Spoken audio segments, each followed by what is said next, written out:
The unsurpassed, profound, and wonderful Dharma is difficult to encounter in billions of aeons. I now see it, hear it, receive, and uphold it, about to fathom the Tathagata's true meaning, to liberate all beings, thus generate the supreme bodhicitta.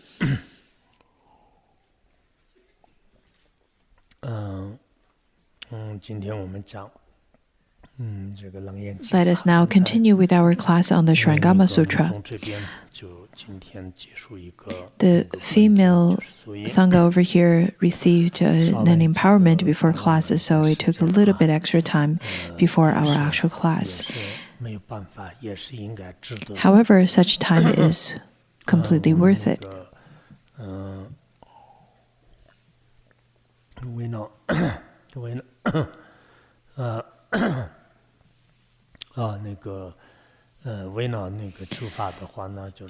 To receive the Dharma teachings and to receive the Dharma, sometimes we can exert our effort. If we were to go through hardship, difficulties, if we were to exert effort for the Dharma, it is a very good way of pacify our past negative karma as well. Recently, in my hometown, the monastery just had a Dharma event where an empowerment and oral transmission were given. The whole empowerment and oral transmission lasted for over a week. We have an old Khenpo over there. He is about 97 years old. And the whole Dharma teaching lasted from 6 a.m. to 9 p.m. The 97-year-old Khenpo would sit there uninterruptedly between 6 a.m. to 9 p.m. for 7 days to receive the Dharma teachings. How many of you would be able to have such perseverance? How many of you would place Dharma at such a high regard? You need to contemplate upon it. Now let's look at the sutra. Today we are going to look at the 25th disciple of out of the 25 disciples who shared their experience. The 25th disciple is Avalokiteshvara, and he started sharing his understanding of the ear organ being the perfect penetration. The level of realization of Avalokiteshvara is of great heights, so we won't be able to expound all of his understanding this year in our teachings, but we will cover the 32 types of manifestations of Avalokiteshvara. After that, we can put a pause to our classes this year. Today, I think we can consider it as an auspicious dependent arising. We need to make the aspiration to benefit sentient beings as Avalokiteshvara. We need to make the aspiration to be endowed with the compassion and wisdom as Avalokiteshvara. We need to make that aspiration. Now, Avalokiteshvara, since he has such a great endowment of virtues and qualities, we won't be able to completely expound it in our class this year. When we study the different examples and different stories of the 25 disciples, telling their experience of attaining realization, we need to understand if we can also exert our effort, then eventually one day we will also be able to attain enlightenment. At the same time, we need to realize that different people have different practices and different Dharma methods, so we should not have wrong views or slander the others. Because others may attain realization through different ways than you do. When we look at the different Dharma methods, One of the great examples would be the 84 great siddhas from India. Each of them are quite special and different with their different ways of attaining realization. Later, when we have opportunity, we should study the 84 great siddhas of India.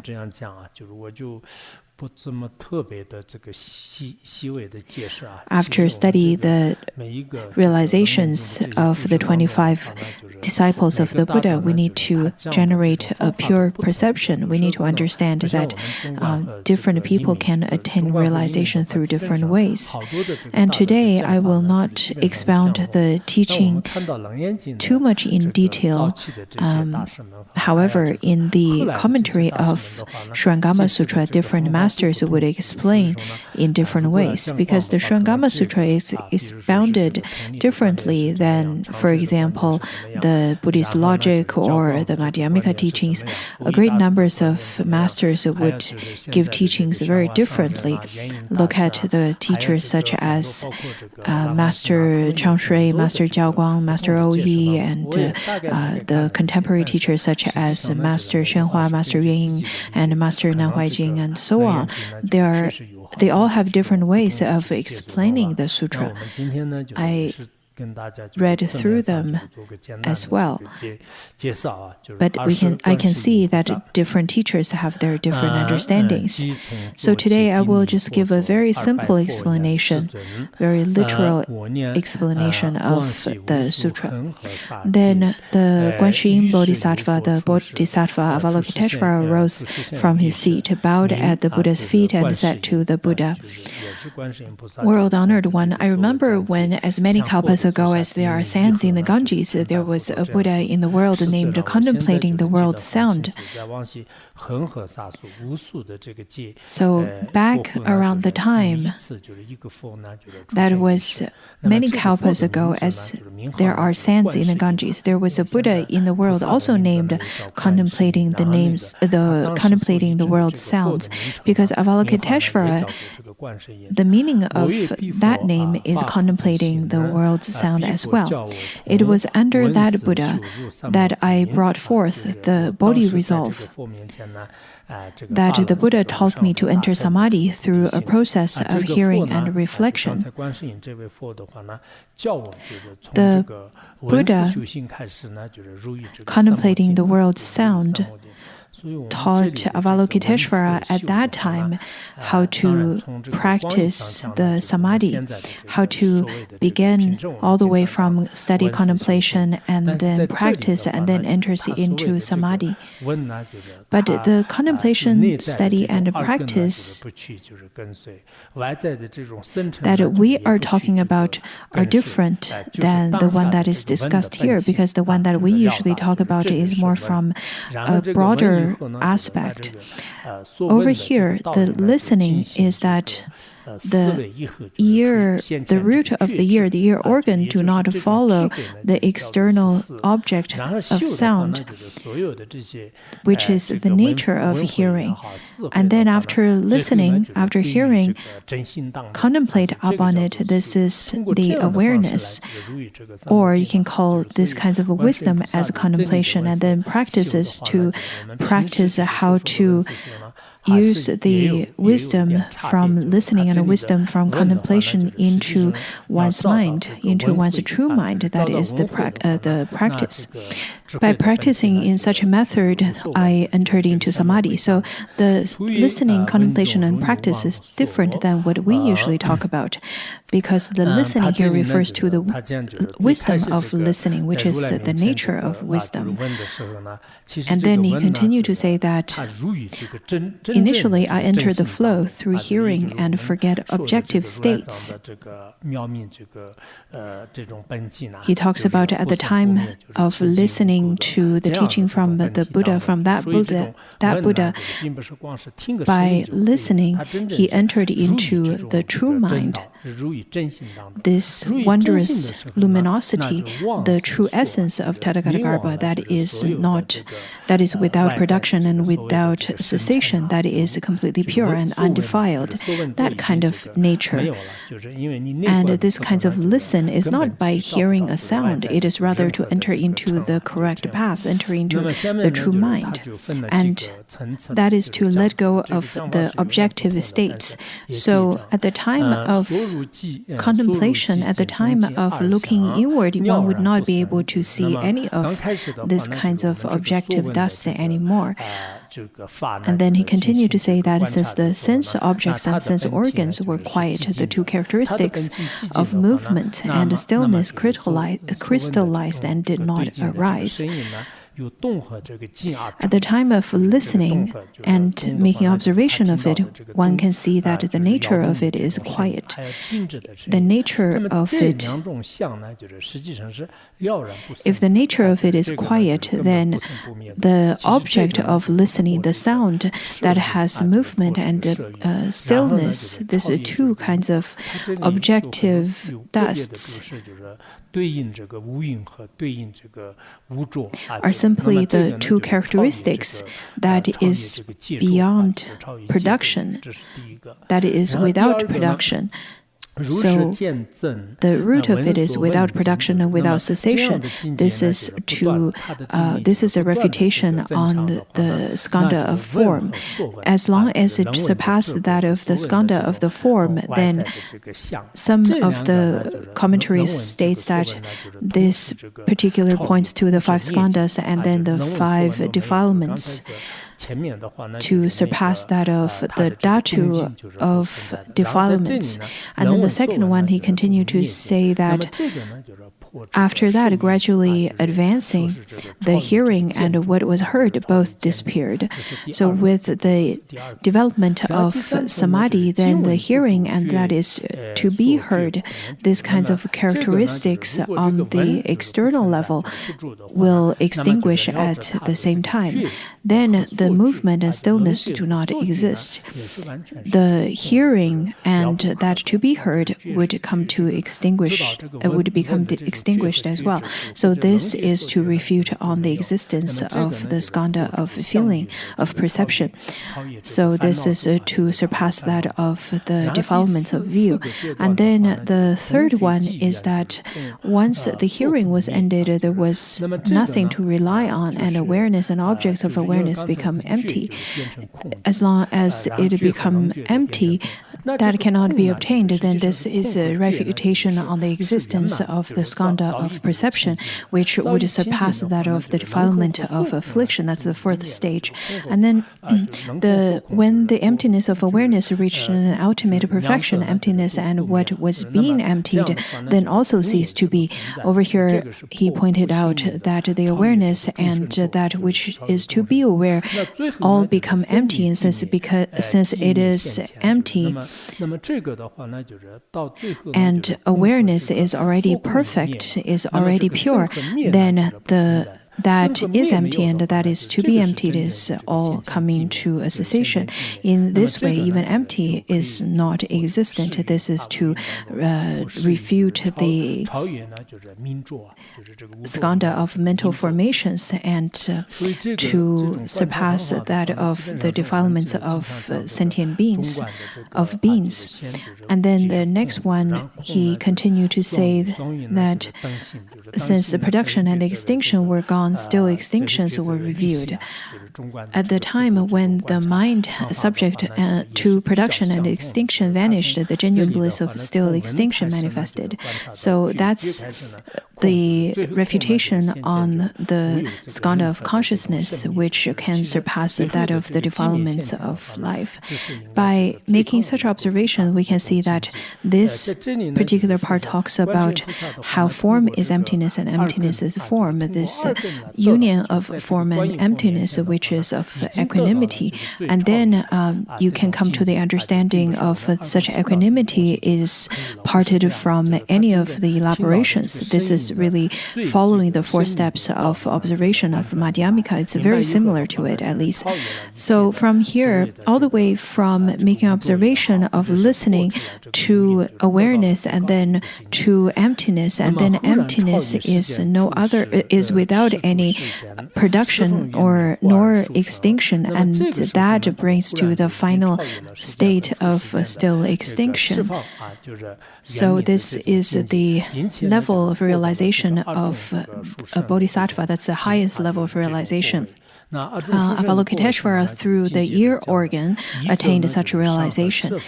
And it is not that we hear something from our ear organ. It is not like that at all. It's rather to hear the true sound, such a profound teaching that he is expounding. After understanding that, then you can surpass all the 5 defilements, or you can come to the understanding of the refutation of the existence of the 5 skandhas, and that is the highest realization. Suddenly, I transcended the mundane and transcendental worlds, and throughout the 10 directions, a perfect brightness prevailed. I obtained 2 supreme states. At that time, he surpassed that of the 10 directions of both mundane and transcendental. He attained such kind of a state of perfection and attained 2 supreme fruition. What are the 2 then? First, I was united above the fundamental, wonderful, enlightened mind of all the Buddhas of the 10 directions, and I gained a strength of compassion equal to that of all the Buddhas, the thus come one. And second, I was united below with all living beings in the 6th path, and I gained a kind regard for all living beings equally. The bodhisattvas would extend compassion without object to all living beings. For us, the mundane beings, maybe we would feel very joyful whenever we think of the Buddhas and bodhisattvas, but not necessarily to the sentient beings. And sometimes we would grasp onto the concept of liberating sentient beings. It is because we still have grasping of true existence. So in such a way, the Buddhas and bodhisattvas would not take delight in our grasping of liberating sentient beings. Avalokiteshvara, at the time of seeking for Buddhahood and then liberating sentient beings, he has that compassion without object when it comes to Buddhas and bodhisattvas level of realization, and when it comes to the beings of the 6 realms, the compassion to the sentient beings is without a dichotomy. Whenever we see any sentient being suffering, we would have a sense of sympathy. However, there is still a boundary, there is still a barrier between us and the sentient beings. For such reason, it is not possible for us to have that kind of compassion without a dichotomy. Then Avalokiteshvara continued to say that, "World honored one, because I served and made offering to the thus come one, the contemplating the sounds of the world, I received from the thus come one a transmission of the Vajrayana Samadhi of all beings, like an illusion, as one becomes permeated with hearing and cultivates hearing." Here, Avalokiteshvara talks about the nature of hearing is empty. So first there comes the wisdom of hearing, and then practice of hearing. After one finished listening, one would be able to see the nature of listening. And the nature of listening is neither one nor other with the practice. So, listening, practice, and contemplation is all correlated. One cannot be parted from any one of them. It is said that the listening, within listening there is practice, and within practice there is listening. That is the true listening, study, and contemplation. Lama Yiko once gave an example of how the 2 horses are tied up together. They would scratch each other. They would help out and scratch each other. And you probably don't truly understand this example if you don't have horses or have heard horses. But within Tibetan Buddhism, it is one particular example to demonstrate the importance of listening and contemplation and how they would work simultaneously. So Avalokiteshvara over here understood that within the dreamlike nature of listening, there is the nature of practicing, and within within the nature of practice, there is the nature of hearing as well. So in such a way, he attained the very subtle Vajra Samadhi. And by relying on it, he had destroyed the most subtle ignorance. He continued to say that because I gained a power of compassion identical to that of all Buddhas, the thus come ones, I became accomplished in 32 response bodies and entered all lines. The response bodies, the manifested bodies, the Nirmanakaya, there are 32 Nirmanakayas associated with the manifested bodies of Avalokiteshvara. So his manifested bodies would enter into different lands to benefit sentient beings. Different teachers such as Master Chang Shuyan and so on, they would say that in fact this number only signifies that there are infinite numbers of bodies of Avalokiteshvara to liberate sentient beings. Within the Avatamsaka Sutra, it also talks about how the manifestations of the Buddhas are immeasurable, cannot be numbered. So the 32 is really just a category, not the limited numbers of the manifestations, but the categories. Within the 32 types of manifestations, the 32 categories, the two major categories are of the noble ones and of the mundane ones. The noble ones there are 4 associated to noble ones and 28 associated to mundane ones. And within the mundane ones, 7 of which are of the celestial beings and 12 are of the human beings. 7 are of the Nagas. Altogether, there are 32. So at first, he talks about the 4 types of noble ones, how he would liberate sentient beings by manifesting into the 4 noble ones. World-honored one, if there are bodhisattvas who enter samadhi and vigorously cultivate the extinction of outflows, who have superior understanding and manifest a perfected penetration, I will appear in the body of Buddha and speak Dharma for them, causing them to attain liberation.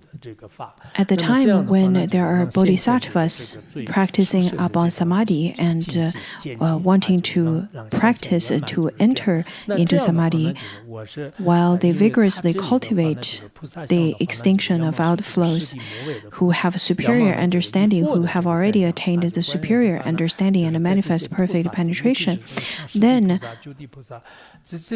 of course, one would no longer be able to liberate them with the manifestation of a bodhisattva. Either at that time Avalokiteshvara can manifest as a 10th Bhumi Bodhisattva, or with the body or form as a Buddha to liberate those bodhisattvas, especially the bodhisattvas of the 9th or 10th Bhumi. Because the bodhisattva of higher bhumis cannot be liberated by the form of the first bhumi bodhisattva. So Avalokiteshvara would manifest into the form of a Buddha to speak the Dharma to them and causing them to attain liberation.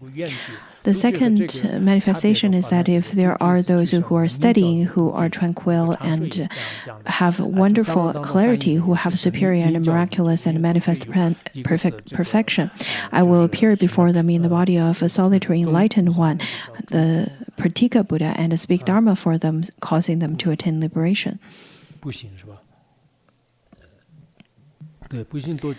In terms of the Pratika Buddhas, there are 2 types of the Pratika Buddha. So one is the ones with duller faculties who live in a community, and then the other ones are the sharper faculties who live alone, like rhinoceros. So there are the 2 types of them. And then the kinds of Pratika Buddhas who attain liberation mainly by understanding, coming to a realization through the understanding of the 12 links of interdependent origination, Avalokiteshvara would appear in front of them during their solitary retreat, especially during the time when there is no Buddha appearing in that time, and then causing them to liberation, to attain liberation. And then he continued to say that if there are those who are studying who have severed the 12 causal conditions and having severed the conditions reveal a supreme nature, and who are superior and wonderful and manifest perfection, I will appear before them in the body of one enlightened to conditions and speak Dharma for them. So Avalokiteshvara would appear in front of them in the manifestation of a particular Buddha and speak Dharma for them, causing them to attain liberation. The particular Buddhas, according to some teachings, it says that not necessarily the particular Buddhas would give teachings through their speech. Sometimes they would give teachings through manifesting rain, manifesting fire. And then the fourth one, also a noble one, is that if there are those who are studying who have attained the emptiness of the Four Truths and cultivating the way, have entered extinction and have a superior nature and a manifest perfection, I will appear before them in the body of a sound hearer and speak Dharma for them, causing them to attain liberation. To the ones that would practice upon the Four Noble Truths to seek for the extinction, I would manifest in front of them as arhats, as Shravakas. I would give them Dharma teachings in such a form, in such a manifestation, so that they can attain liberation. Now, we've already covered the 4 types of noble ones, the manifestation of the noble ones, including Buddha and 2 types of particular Buddhas as well as Shravakas.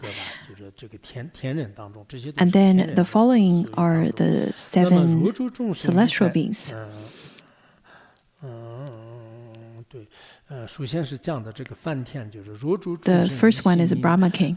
If there are living beings who wish to have their minds be clear and awakened, who do not engage in mundane desires and wish to purify their bodies, I will appear before them in the body of a Brahma king and speak Dharma for them, causing them to attain liberation. So the Brahma king, this is the one manifestation could cause the sentient beings to attain liberation, but not for the later ones. The later ones would only refer to say that the manifestation would accomplish their wish. Maybe the Brahma king is quite great in terms of giving Dharma teachings or in terms of helping sentient beings to attain liberation. So for the ones who wish to attain pure body, pure precepts, then Avalokiteshvara would appear in front of them as a Brahma king. In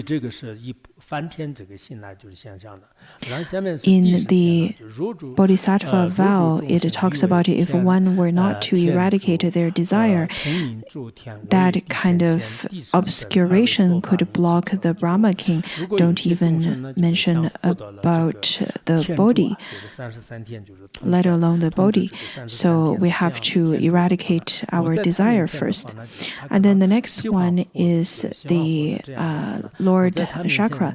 If there are living beings who wish to be the heavenly Lord, the leader of the heavenly beings, I will appear before them in the body of Chakra and speak Dharma for them, enabling them to accomplish their wish. This is the second one, the Chakra. The third one is a god from heaven of self-mastery.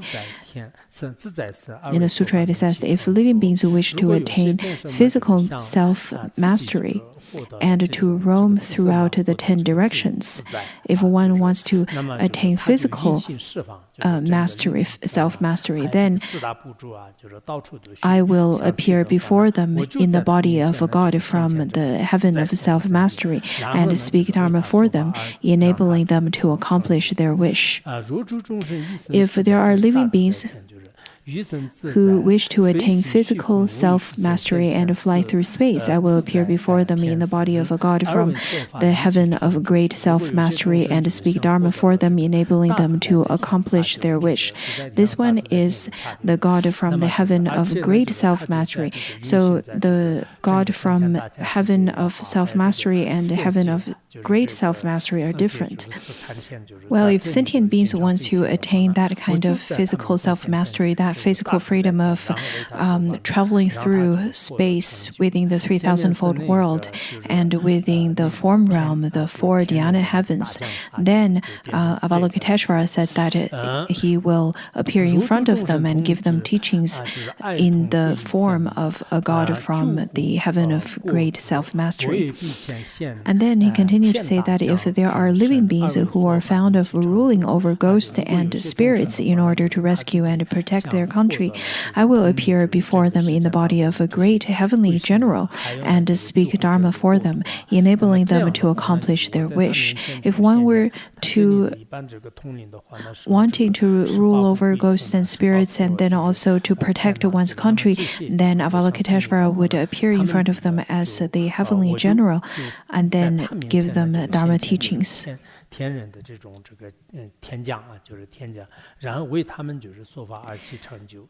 So that they can accomplish their wish.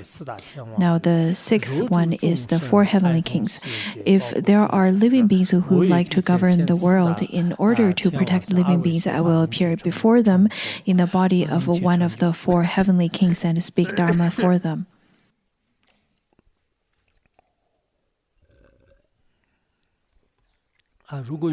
enabling them to accomplish their wish. If there are living beings wanting to govern the world within the four continents and also protect the sentient beings, all the living beings, then Avalokiteshvara said that he will appear before them in the body of one of the four heavenly kings, and then give them Dharma teachings for them, enabling them to accomplish their wish. We can see that Avalokiteshvara can manifest in such a great way.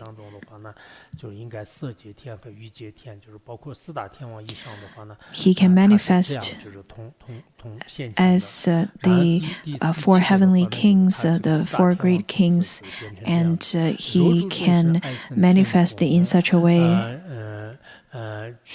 to rule the heavenly realm, the form realm, and the desire realm. The seventh is that if there are living beings who enjoy being born in the heavenly palaces and command ghosts and spirits, I will appear before them in the body of a prince from the kingdoms of the four heavenly kings and speak Dharma for them, enabling them to accomplish their wish.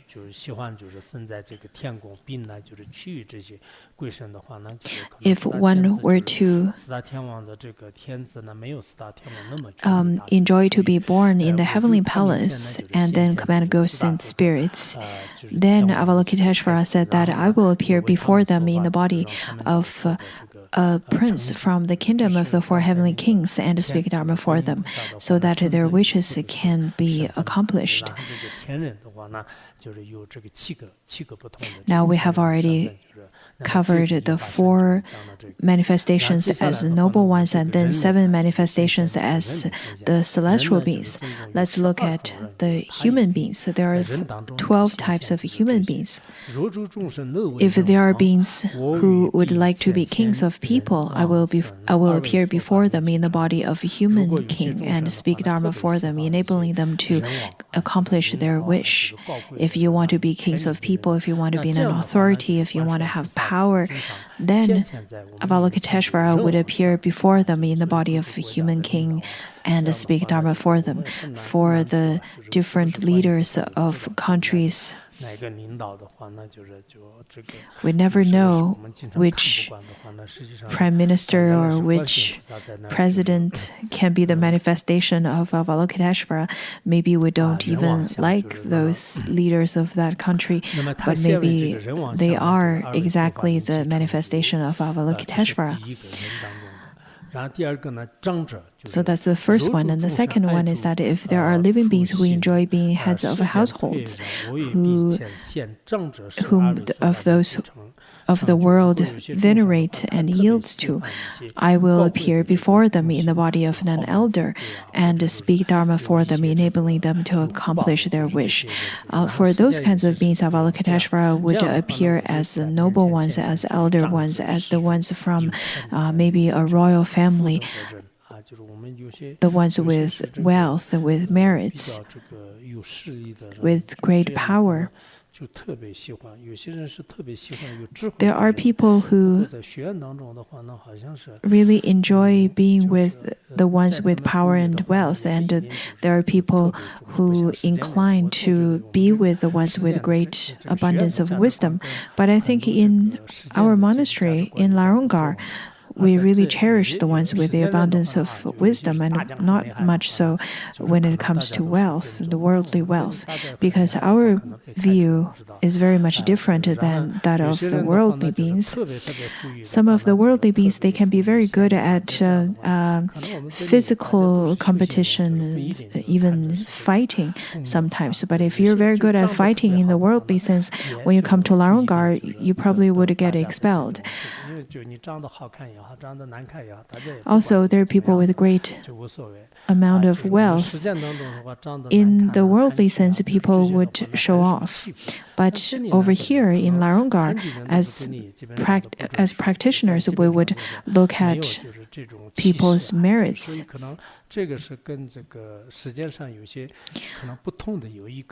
Similarly, the disabled ones, the handicapped ones in the worldly beings' eyes, they're not the most desirable, and sometimes they would get bullied even. But in Larungar, we would respect them, and we don't have that kind of stereotype or to look down at them at all. We are indeed a very different kind of community.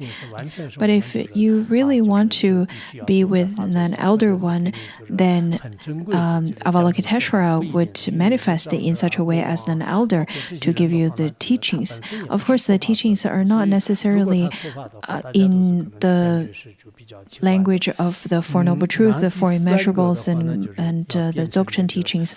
Rather, he would slowly tame the sentient beings from their particular angle, so that their minds can be tamed slowly. The elder ones, such as kings and such as the leaders of a country, and such as the ones from the royal family, if they were to speak Dharma, I think the worldly beings would feel that they're quite different, very strange even. Anyhow, the next one is that if there are living beings who delight in discussing the classics and who keep themselves lofty and pure, I will appear before them in the body of an upasaka and speak Dharma for them, enabling them to accomplish their wish. For beings take delight in speaking of, for example, philosophy and speaking of lofty ideas, then Avalokiteshvara would manifest as practitioners or lay practitioners, the upasakas or the yogis, or the ones that had renounced the world. In those kinds of manifestations, Avalokiteshvara would give them Dharma teachings, so that those group of people would be able to accomplish their wish.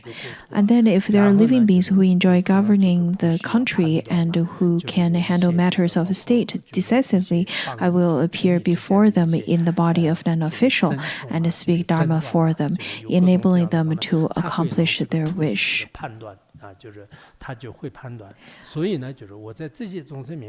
To the kinds of people enjoy governing the country and handle all kinds of conflicts and different kinds of arguments and so on, then Avalokiteshvara would manifest in the body of an official, of someone with authority, and then speak Dharma for them.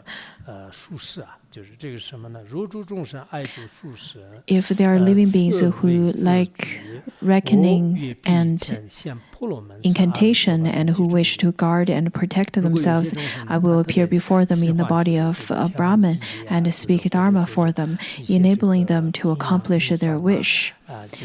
There are people who enjoy, for example, astrology and enjoy making predictions, incantations.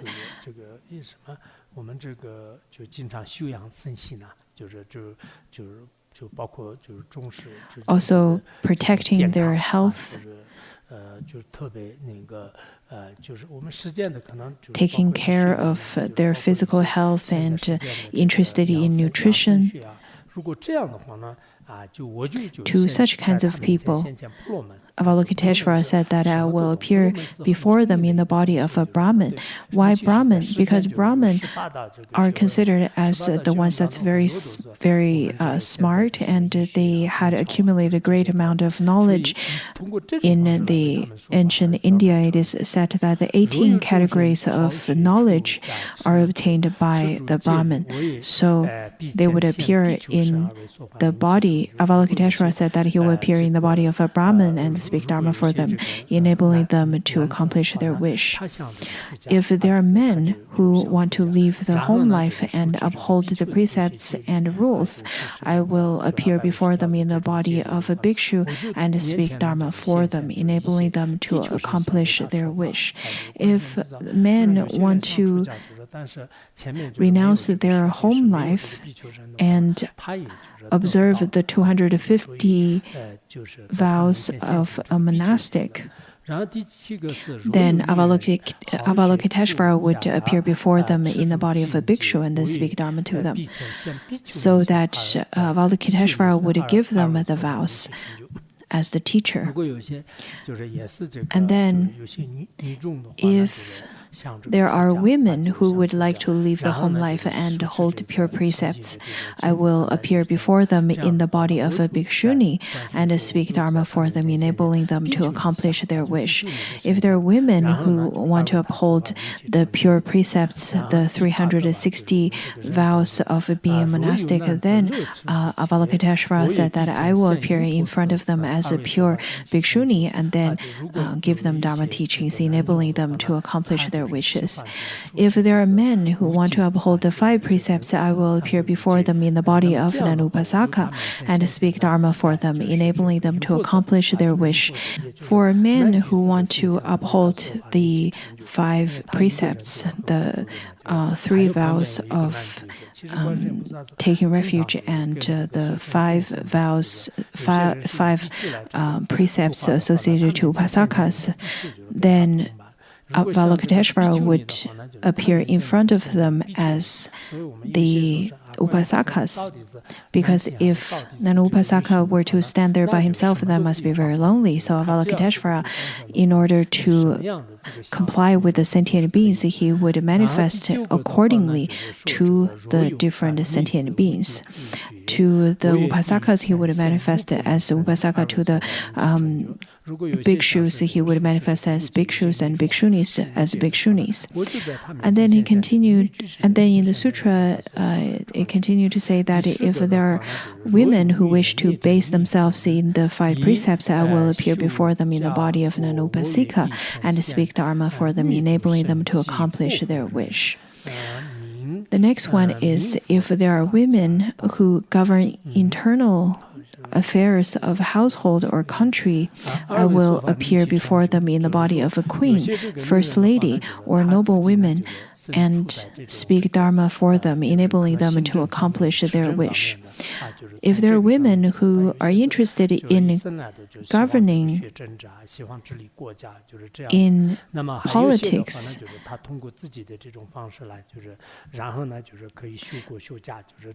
and then in, for example, running the country or running a household, then Avalokiteshvara said that I will appear before them in the body of a queen, of the first lady, a chancellor, a prime minister, or noblewoman.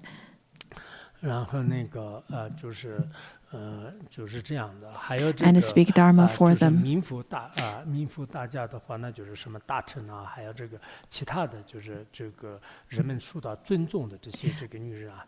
In general, Avalokiteshvara would appear as the respectful women. That's very important to running the country, not necessarily the foremost of the ruler, but as a female ruler of a country. There are a great numbers of really respectful women in this world. The scholars and the wise ones, and even some of the accomplished women as well. So if women need such kinds of manifestation, then Avalokiteshvara would manifest as women to give Dharma teachings to them so that their wishes can be accomplished. And then the 11th is that if there are virgin lads, I will appear before them in the body of a pure youth and speak Dharma for them, enabling them to accomplish their wish. To the kinds of men that do not want to defile their body and mind, they wanted to just stay as a celibate.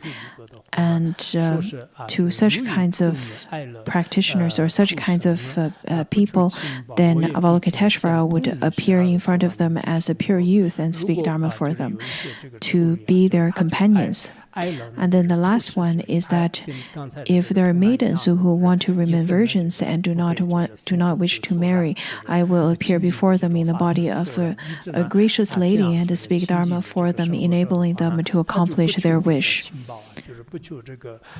Similar to the previous one, if a maiden do not wish to live a tainted and contaminated life, then Avalokiteshvara would appear in front of them as maidens as well, to give them Dharma teachings. Now we've covered the 12 manifestations of human beings. The next 7, I think, are the Nagas.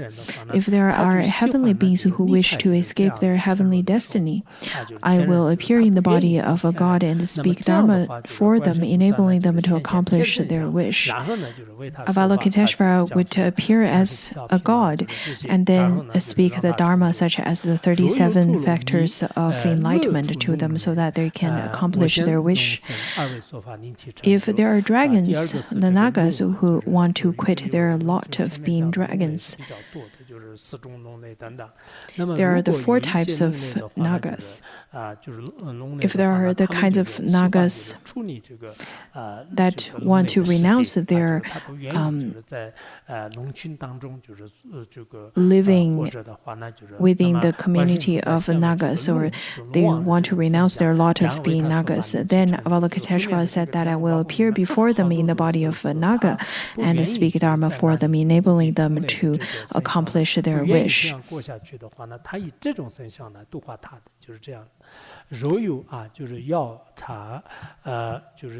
If there are yakshas, this is the 3rd one, who want to get out of their present fate, I will appear before them in the body of a yaksha and speak Dharma for them, enabling them to accomplish their wish. If there are yakshas who want to renounce their present fate, their present living, then Avalokiteshvara would appear in the body of a yaksha and then speak Dharma for them. Pontsuk Rinpoche once stated that in order to liberate sentient beings, it is crucial to pay attention to our state of being. That is to say that for lay practitioners, they may get a little bit intimidated by the monastics. So sometimes it could be easier for the lay practitioners to help the other lay practitioners to accomplish their wish and to attain liberation, because they share the same ground. Similarly, it is easier for the monastics to help out the monastics and lead them to realization as well. Of course, there are a group of the lay practitioners would feel very happy to see the monastics, especially the ones with faith. But for the ones without faith, or even with a different faith, at the time of seeing those shaven head Shramanas, they would feel a bit frightened, and sometimes it would generate a wrong view, and sometimes they would feel that, well, to such a strange person, why would I hear teachings from him? And so it's very difficult to liberate them by giving them teachings in such a way. Look at Avalokiteshvara, he would adapt different kinds of state of being to liberate sentient beings. To the Nagas, he would be Nagas. To Yakshas, he would be Yakshas. Then the next group is that the fourth one is that if there are Gandharvas who wish to be freed from their destiny, I will appear before them in the body of a Gandharva and speak Dharma for them, enabling them to accomplish their wish.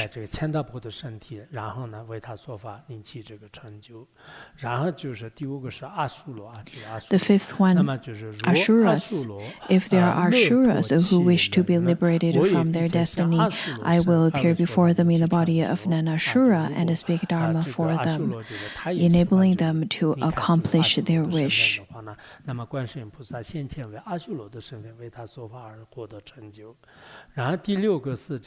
The sixth one, if there are Kimnaras who wish to transcend their fate, I will appear before them in the body of a Kimnara and speak Dharma for them, enabling them to accomplish their wish. And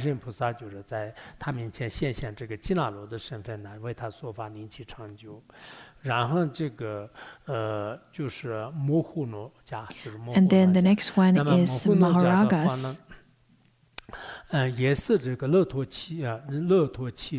there are Maharagas who wish to be freed from their destiny, I will appear before them in the body of a Maharaga and speak Dharma for them, enabling them to accomplish their wish.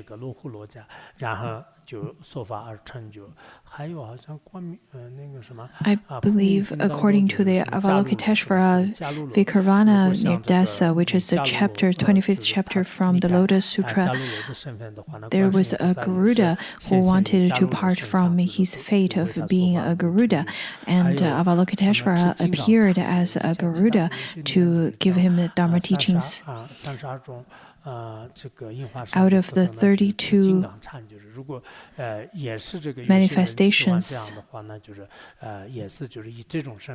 sometimes Avalokiteshvara would manifest as the one that upholds a Vajra with those kinds of manifestations to benefit sentient beings, to liberate sentient beings. And then the next one is on mundane beings. If there are living beings who like being people and want to continue to be people, I will appear in the body of a person and speak Dharma for them, enabling them to accomplish their wish. And then the next one is non-human. I think for this one, the non-human has more of an extensive teaching, or it have more of an extensive group of audience. Some of the Dharma teachers would say that the beings of the lower realms are not included. In fact, in the biography of Avalokiteshvara, it says that sometimes Avalokiteshvara would manifest all kinds of forms in the hell realm, in hungry ghost cities, and in the animal realm to liberate sentient beings.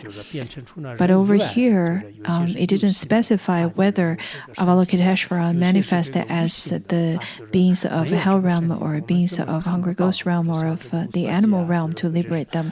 Rather, here it just says that if there are non-humans, whether with a form or without form, whether with thoughts or without thought, who long to be freed from their destiny. I will appear before them in a body like theirs and speak Dharma for them, enabling them to accomplish their wish. Now, in terms of non-humans, some of them has form and some of not.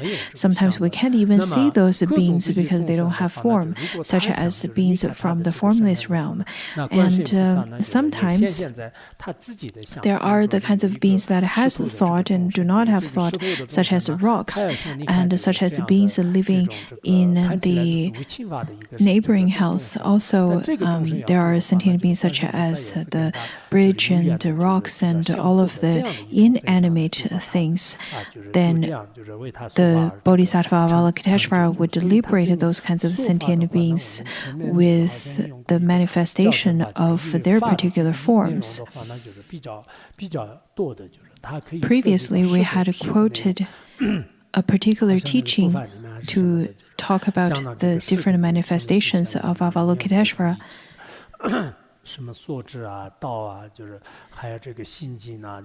It covers 10 aspects, such as the knowing and the path, and then the processing objects, and the nirvana, and so on.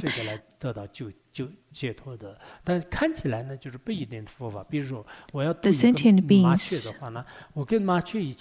indirectly, by relying on such kinds of teaching to attain liberation, but such kinds of teaching not necessarily seem to be Dharma teaching. For example, in order to liberate a sparrow, then we would make sparrow sounds so that they can be liberated.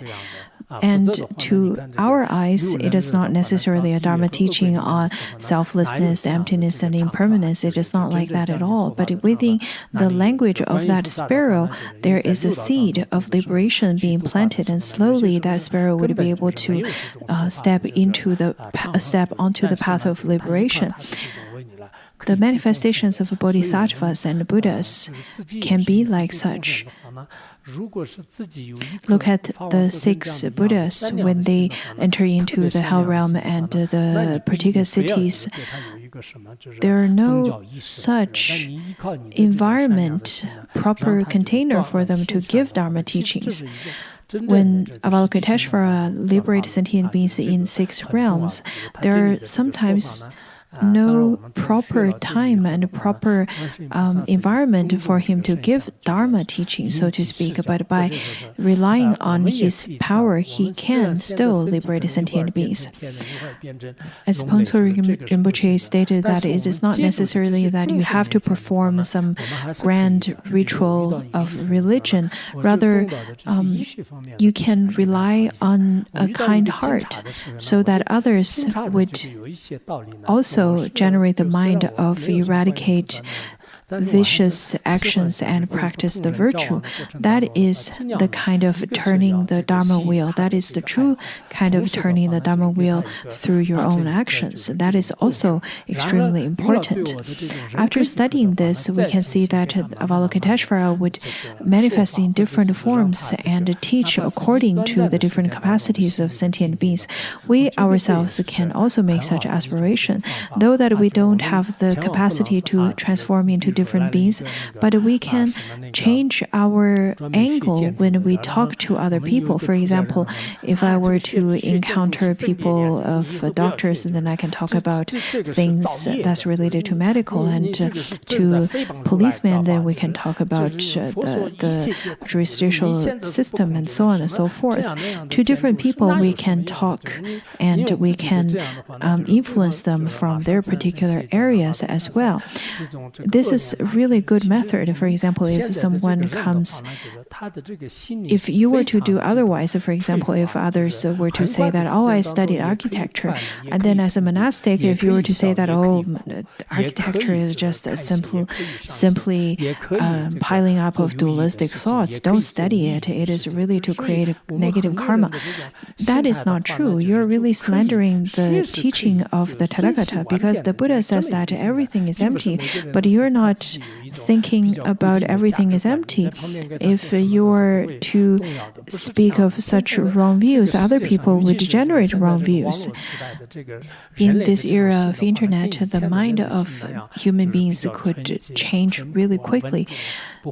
Sometimes they can change from happiness to feeling pain and suffering, and all of a sudden from happiness to complete agony.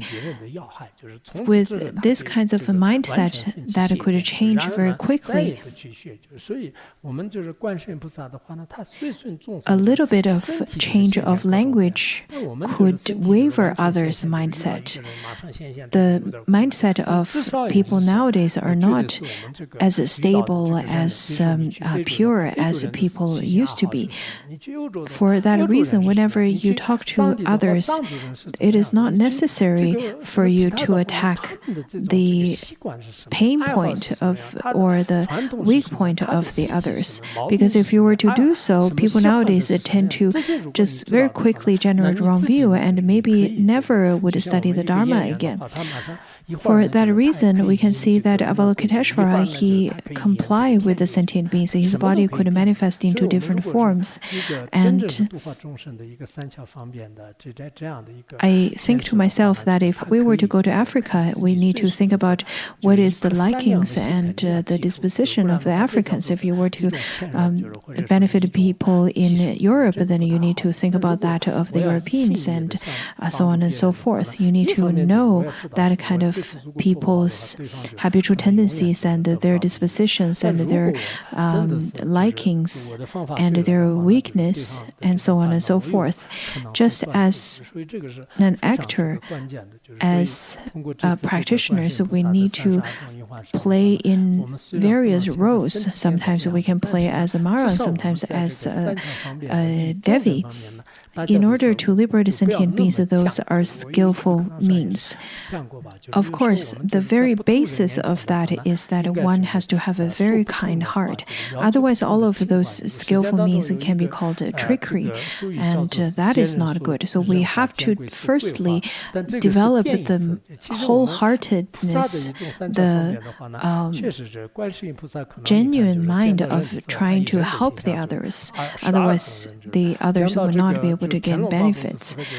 Now we have all kinds of skillful means to benefit sentient beings. You don't have to be so stubborn of only use one. I think I once talked like this in class. I said that in front of different people, we need to speak different languages. We need to speak differently. As bodhisattvas, this is a skillful means that we need to train in. Indeed, look at Avalokiteshvara. He could benefit sentient beings in various forms. At the time of seeing human beings, he could use 12 different categories of human beings to benefit them. And to the Nagas and to the celestial beings, he could manifest accordingly. When it comes to the beginners who don't really know anything yet, if you were to speak negatively to them, then they would easily give up the path altogether. For example, people who enjoyed smoking cigarettes, if you were to point out that smoking cigarettes is wrong and it's a violation of the pure vow, it is creating negative karma, it is not allowed here, and so on and so forth. By pointing that out, they would probably generate the mind of aversion. We need to recognize that making mistakes are simply normal, and we shouldn't avert it very quickly or at the very beginning. The other day, some authority was asking me to pass on the planning to fellow camels, but the language he used was rather too informal. It was not that he was being disrespectful, it was simply that was the kind of language that he knew.